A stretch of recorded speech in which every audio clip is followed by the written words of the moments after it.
s'établir si près d'un baril de poudre. Les zones menacées par des volcans actifs sont pourtant plutôt rares. C'est que les laves et les cendres donnent une fertilité exceptionnelle aux terres voisines des volcans. Les zones sismiques, elles, sont trop nombreuses pour être évitées. De San Francisco, établi près de la faille San Andreas, à Tokyo, construit juste au-dessus du recouvrement de 2 plaques tectoniques, la population mondiale ne cesse de croître et a besoin d'espace.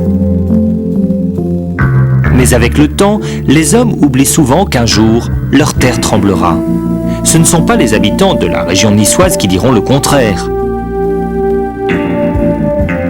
Pourtant, devant ces terribles menaces, il existe des mesures de prévention ou même de lutte comme on va déjà le constater avec les volcans.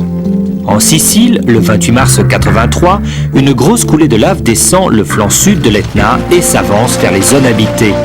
La colonie de vacances Don Bosco, un bâtiment en pierre de taille, va être écrasée en 20 minutes.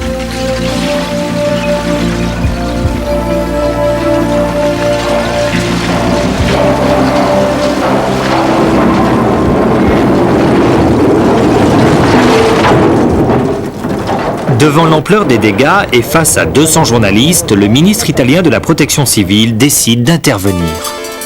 Les ingénieurs proposent d'ouvrir une brèche à l'explosif dans la berge ouest de la coulée à 2200 mètres d'altitude pour que la lave se dévie. Un canal est creusé pour recevoir la lave détournée. En aval, un énorme barrage est construit pour contenir la lave déviée et l'empêcher d'aller vers les habitations. Le barrage atteint bientôt 500 mètres de large et 30 mètres de haut. C'est la plus grande barrière jamais construite pour enrayer une éruption. 48 trous de forage sont percés dans la paroi pour recevoir l'explosif. Au total, 25 millions de francs sont débloqués pour l'opération.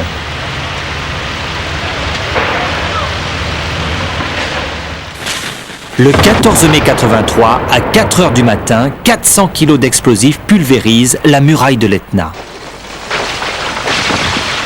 Une brèche s'ouvre, mais seulement un quart de la lave y pénètre et descend le canal de dérivation.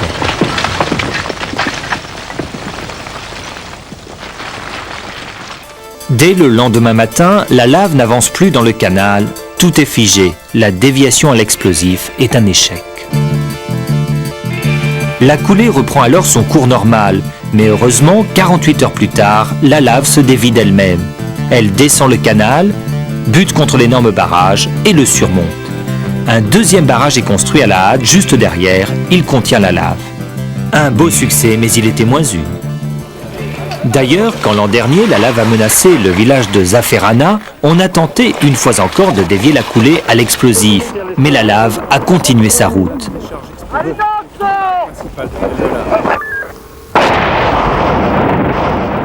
Finalement, c'est grâce à une diminution naturelle du débit de la lave que le front de la coulée s'est stabilisé. Pour les coulées de boue issues des cendres volcaniques, le problème est différent.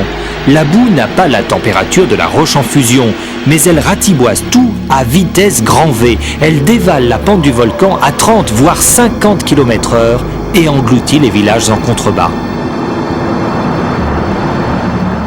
Le Japon a connu beaucoup de catastrophes de ce type, comme ici au Sakurajima.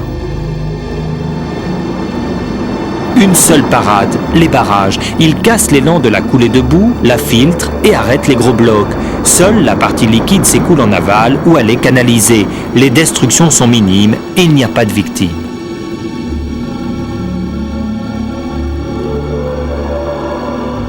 Aujourd'hui, le Sakurajima est un volcan extrêmement bien surveillé. Les Japonais y ont construit des dizaines de barrages en béton, coût de l'opération 10 milliards de francs. Le déclenchement des coulées de boue est prévu grâce à la météo. À la moindre alerte, les techniciens se précipitent dans les abris d'où ils surveillent les coulées de boue sur des moniteurs vidéo.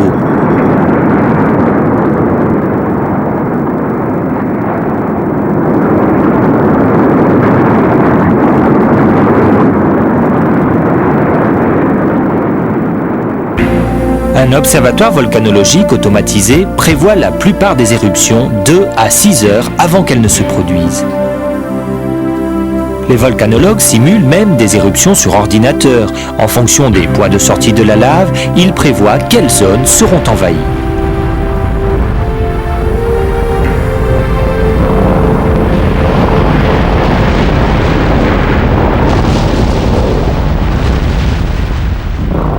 Des caméras infrarouges permettent de mesurer la température de la lave. En rouge, 900 degrés, en vert, 300 degrés. Le Sakurajima connaît en moyenne une explosion par jour. D'énormes bombes volcaniques tombent sur les routes et les habitations. L'onde de choc des explosions casse les pare-brises à plusieurs kilomètres à la ronde. Un enfer où vivent pourtant 12 000 Japonais. Pour se protéger des retombées, on trouve des abris tous les 100 mètres. Le port du casque est obligatoire pour les enfants.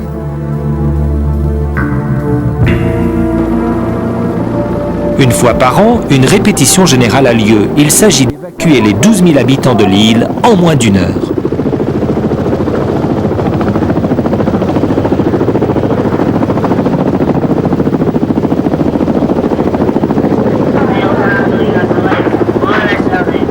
Les blessés asphyxiés par les gaz volcaniques sont secourus.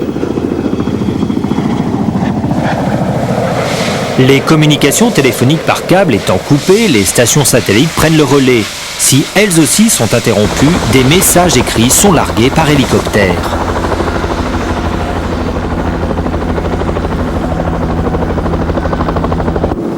Chaque habitant sait où il doit se rendre, quelle route il doit emprunter, quel port il doit rejoindre, sur quel bateau il doit monter. Un bel exemple d'organisation à la japonaise.